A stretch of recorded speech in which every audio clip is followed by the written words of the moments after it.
মধ্যপ্রাচ্যের দাবার বোর্ডে মিসাইল আর ড্রোনের খেলায় মোড় ঘুরিয়ে দিয়েছে ইরান। আর সেই চালেই যেন কবর রচিত হয়েছে আমেরিকার দীর্ঘদিনের আধিপত্যের। একের পর এক পাল্টা আঘাতে উপসাগরীয় অঞ্চলে আমেরিকার শক্ত ঘাঁটিগুলো এখন কার্যত অচল। যে ঘাঁটিগুলো ছিল শক্তির প্রতীক, সেগুলোই এখন পুড়ে ছাই হওয়া শ্মশান। ক্ষেপণাস্ত্রের আঘাতে বিধ্বস্ত অবকাঠামো, নিরাপত্তাহীনতায় কাঁপছে মিত্র দেশগুলো। বিশ্লেষকরা বলছেন, এই আঘাত শুধু সামরিক নয়, এটি মধ্যপ্রাচ্যে শক্তির ভারসাম্য বদলে দেওয়ার এক বিস্ফোরক বার্তা। মধ্যপ্রাচ্যে শক্তির সমীকরণ বদলে দিয়েছে ইরানের পাল্টা আঘাত। একের পর এক হামলায় উপসাগরীয় অঞ্চলে এখন কার্যত প্রশ্নের মুখে মার্কিন সামরিক উপস্থিতি। সাম্প্রতিক বিশ্লেষণে উঠে এসেছে, ইরানের আঘাতে ক্ষতিগ্রস্ত হয়েছে অন্তত 1 ডজন মার্কিন ঘাঁটি, যেগুলোর অনেকগুলো এখন ব্যবহারযোগ্যতার চেয়ে ঝুঁকি বেশি তৈরি করছে। মিডল ইস্ট আইয়ের প্রতিবেদনে বলা হয়েছে, এসব ঘাঁটির কিছু অংশ এতটাই ক্ষতিগ্রস্ত যে যেগুলোকে প্রায় বসবাসের অযোগ্য হিসেবে বিবেচনা করা হচ্ছে। তবে এ নিয়ে এখনো আনুষ্ঠানিক কোনো তথ্য প্রকাশ করেনি ডোনাল্ড ট্রাম্প প্রশাসন।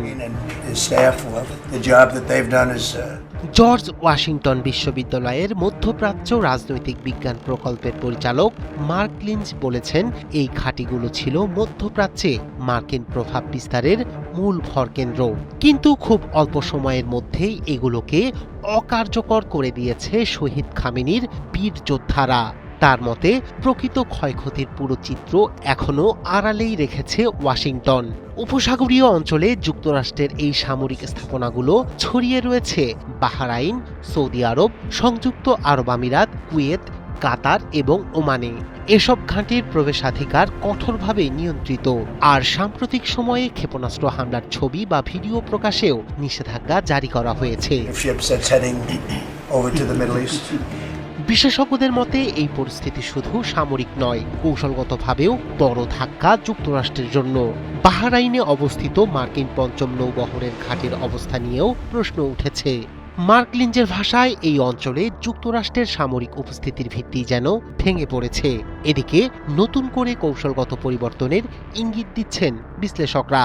তাদের মতে, সাম্প্রতিক যুদ্ধ দেখিয়ে দিয়েছে, নিরাপত্তার জন্য উপসাগরীয় দেশগুলো আর পুরোপুরি যুক্তরাষ্ট্রের ওপর নির্ভর করতে পারছে না। এসব ঘাঁটি নিরাপত্তা দেওয়ার বদলে এখন হামলার লক্ষ্যবস্তু হয়ে উঠেছে। ফলে দ্রুতই যুক্তরাষ্ট্রের নিরাপত্তা ছাতার ওপর কমছে মিত্রদের আস্থা। সব মিলিয়ে ইরানের আঘাতে শুধু সামরিক স্থাপনায় নয়, নড়বড়ে হয়ে উঠেছে মধ্যপ্রাচ্যে যুক্তরাষ্ট্রের দীর্ঘদিনের আধিপত্যের ভিত্তিও। নতুন বাস্তবতায় কোন পথে যাবে এই অঞ্চল, সেটাই এখন বড় প্রশ্ন।